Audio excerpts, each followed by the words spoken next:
Doctor Who Story by Story. The Greatest Show in the Galaxy Review. Just the Facts. The Greatest Show in the Galaxy is a four-part Doctor Who story that aired from the 14th of December 1988 to the 4th of January 1989 as part of the show's 25th anniversary season.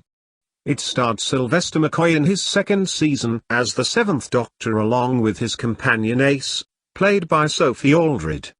The story was written by Stephen Wyatt, who had written the season 24 story Paradise Towers, and marked the Who directorial debut of Alan Waring, who would go on to direct both Ghost Light and Survival the following season. Greatest Show was produced by John Nathan Turner in his 8th year as producer and script edited by Andrew Cartmel in his 2nd year in that role. Incidental music for the story was created by Mark Ayres, who would go on to provide music for Ghost Light and The Curse of Fenric the following season, and later become an invaluable contributor to the audio restoration of older Doctor Who stories. Plot. The Doctor and Ace visit the planet Seganax, home to the famous intergalactic circus known as the Psychic Circus, aka the greatest show in the galaxy, though Ace is decidedly reluctant about the trip given her dislike of clowns. However, all is certainly not well at the circus, where an evil force has taken control of the establishment and its troupe.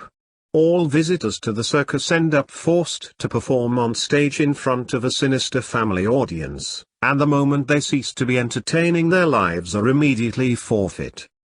Guest cast. A remarkable and diverse guest cast is assembled for this story, including acclaimed actor T.P. McKenna, a familiar face on British television and film from the 1960s whose credits include The Avengers, The Saint, Straw Dogs and a recurring role as a KGB colonel on the 4th season of 60s and 70s British spy thriller series Callan, as the famous intergalactic explorer and all-round crushing bore, Captain Cook. Also appearing in the story were impressionist and comedian Jessica Martin as the mysterious Mags, Rico Ross, best known for his role in the science fiction horror classic Aliens, as the Ringmaster, veteran British character actress Peggy Mount as a grouchy local stallholder, Ian Reddington, who would go on to fame in the soap opera EastEnders, as the evil chief clown, and Jayan Samako, already famous as nerdy teenager Adrian Mole in the popular television series, as the nerdy circus aficionado WizKid. Trivia. The character of WizKid is clearly intended as a parody of the somewhat more anal and nerdy side of Doctor Who fandom itself. Likewise, the relationship between Captain Cook and Mags appears to be a dark mirror of that between the Doctor and his own companions. Discovery of asbestos at BBC Studios resulted in a major crisis during the production of The Greatest Show in the Galaxy.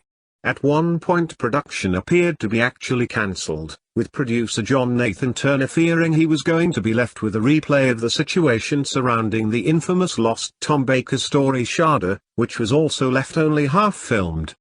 However, the enterprising producer took advantage of the unique opportunity the story afforded by having the interior scenes all set in a circus tent by actually having a full-size tent constructed in a BBC car park, enabling the story to be completed. The final episode of Greatest Show achieved a rating of 6.6 million, the highest-rated episode of the entire Sylvester McCoy era, despite again going up against the then-ratings juggernaut Coronation Street. The BBC received a number of complaints from viewers about the scary nature of the story, but also high praise from one circus, who rang up thanking the BBC for the story and claimed that it had doubled their business while it was on air. Greatest Show was originally supposed to be the second story of season 25, airing after Remembrance of the Daleks. However, the BBC delayed transmission of the season from the beginning of September to the beginning of October, messing up the production team's plan to have the official 25th anniversary story, Silver Nemesis, start broadcasting on the actual anniversary date of November the 23rd. In order to ensure this could still take place, the original final story, The Happiness Patrol, instead went out second and Greatest Show was made the season finale instead. This results in an unintentional continuity error for keen-eyed fans to spot, as the medallion dropped by Flower Child that is picked up by Ace and pinned to her jacket in this story is clearly visible in the two stories previously transmitted.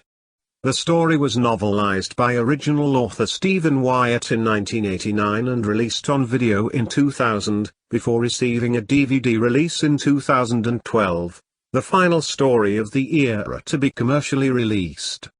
The story was also included as part of the Doctor Who DVD Files magazine in 2013. The same year also saw an audiobook of the original novelization, which was performed by Ace actress Sophie Aldred.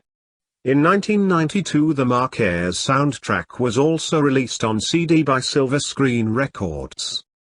Reaction. Fan reaction to The Greatest Show in the Galaxy was and remains generally positive, and the story is regarded by Doctor Who fandom as one of the best stories of the Seventh Doctor's era. The Discontinuity Guide calls Greatest Show one of the most iconic stories with imaginative ideas and psychedelic direction. What I think. The Greatest Show in the Galaxy is an excellent story.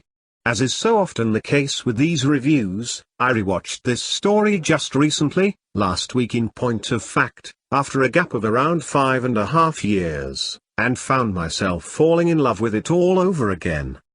This is no great surprise, as the McCoy era is my era, the era that I first watched live as a new young fan and which remains one of my favorites, but I was nonetheless almost surprised again by just how good and how strong it actually is. Sylvester and Sophie are as wonderful as ever, and my goodness me, Sophie wasn't half beautiful. The guest cast are all superb, but the absolute stars of the show are Mark Ayres' fantastically atmospheric music score and Alan Wang's blistering direction. The difference in quality between seasons 25 and 26 is almost exemplified by comparing this story with Wyatt's previous story. Both Paradise Towers and Greatest Show are a similar mix of the humorous and the macabre, but Greatest Show is just an all-round better production in every sense, and while there is plenty of humor, the sinister nature of the story is considerably better presented here than was the case the year before. That the story is, at heart, essentially a parody of the television industry and the precarious position the show itself was facing at the time adds an extra sense of cheeky commentary to the tale.